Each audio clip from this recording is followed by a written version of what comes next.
बिस्मिल्लाहिर्रहमानिर्रहीम। अस्सलाम वालेकुम viewers, welcome to back my channel cooking with Aruba. खुश रहें, आबाद रहें, जहाँ रहें हमेशा हंसते मुस्कुराते रहें, आमीन।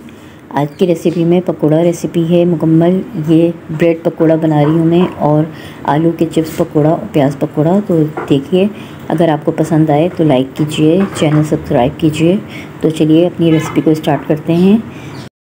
2 कप मैंने मैदा ले लिया है एक बाउल में, जिसे मैंने पहले से ही बहुत अच्छे से छान लिया था। अब इसमें कुछ स्पाइसेस ऐड कर लेते हैं। ये मैं सूखा पुदीना ले रही हूँ, जो मैंने थोड़ा सा ऐड किया है, और 1 चम्मच मैंने चाट का मसाला ऐड किया है। 1 चम्मच मैं इसमें सफ़ेद ज़ीरा भुना हुआ पिसा हुआ डाल रही हूँ, और 1 चम्मच ही मैंने साबुत धनिया, और 1 चम्मच सौंफ कूट के भून के डाली है, और 1 चम्मच नमक, और 1 चम्मच ही मैं इसके अंदर कसूरी मेथी का डाल रही हूँ, और 1 चम्मच कुटी हुई मिर्चें, और 1 चम्मच ही मैंने चिकन पाउडर ऐड किया है। ठीक है, इन तमाम चीज़ों को अच्छे से हम मिक्स कर लेंगे, और फिर इसको नॉर्मल जैसे हम फेंटते हैं ना, बहुत अच्छा सा पानी डाल के फेंट लेंगे। ये देखें, बहुत अच्छा सा हमने इसको फेंटना है कि बिल्कुल भी कहीं भी कोई गुठली बाकी ना रहे।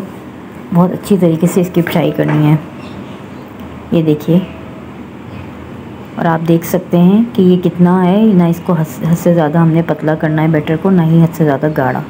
ये देखें, इतनी थिकनेस इसकी बिल्कुल परफेक्ट है।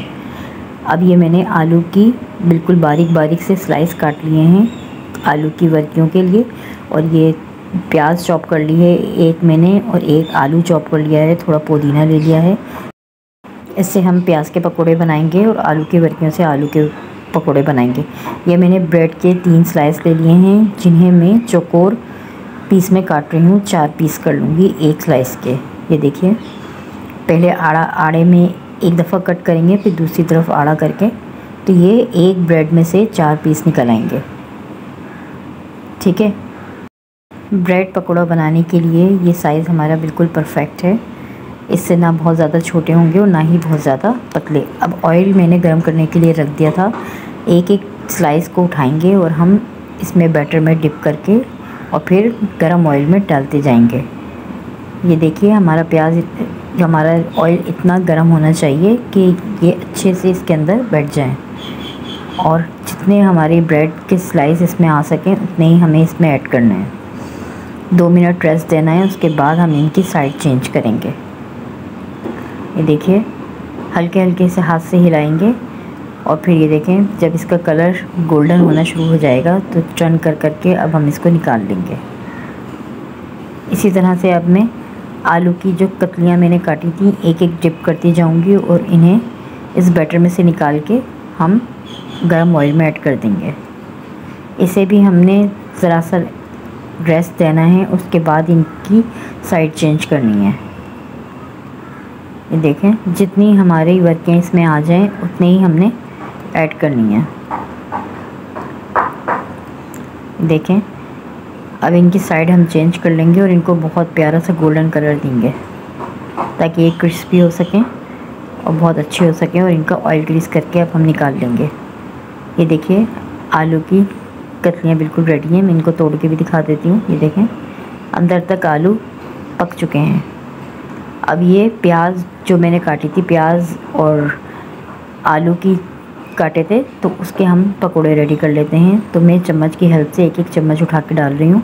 आप चाहें तो हाथ से भी डाल सकते हैं। ये देखें, ये हमारे प्याज के पकोड़े बन जाएंगे। एक एक करके हम जितने हमारे पकोड़े कढ़ाई में ऐड हो सकें उतने ही हमने ऐड करने हैं, और फिर इनको भी ज़रा सा रेस्ट देंगे। उसके बाद ही इनकी साइड चेंज करेंगे। ये देखिए, अब इन पे गोल्डन सा कलर आने लगा है, तो अब हम इनके साइड चेंज करेंगे, और इनको अच्छा सा कलर आने तक कुक करेंगे, तो हमारे क्रिस्पी पकोड़े बनके रेडी हो जाएंगे। ये देखें, जब ये हमें लगेगा कि बिल्कुल पक चुके हैं, तो इनका ऑयल ग्रीस करके हम इनको प्लेट में निकाल लेंगे। देखिए अभी हमारे प्याज के पकोड़े भी बिल्कुल रेडी हैं। इनको मैं तोड़ के दिखाती हूँ। ये अंदर तक बिल्कुल पक चुके हैं, ये देखें, ना इसमें ऑयल भी नहीं है और ये बहुत अच्छे से कुक हो चुके हैं। यहाँ पर मेरे ब्रेड पकोड़ा भी रेडी हैं। अगर आपको रेसिपी पसंद आए तो लाइक कीजिए, शेयर कीजिए अपने दोस्तों में और मेरे चैनल को सब्सक्राइब कीजिए। अब मुझे इजाज़त दीजिए। अल्लाह हाफिज़।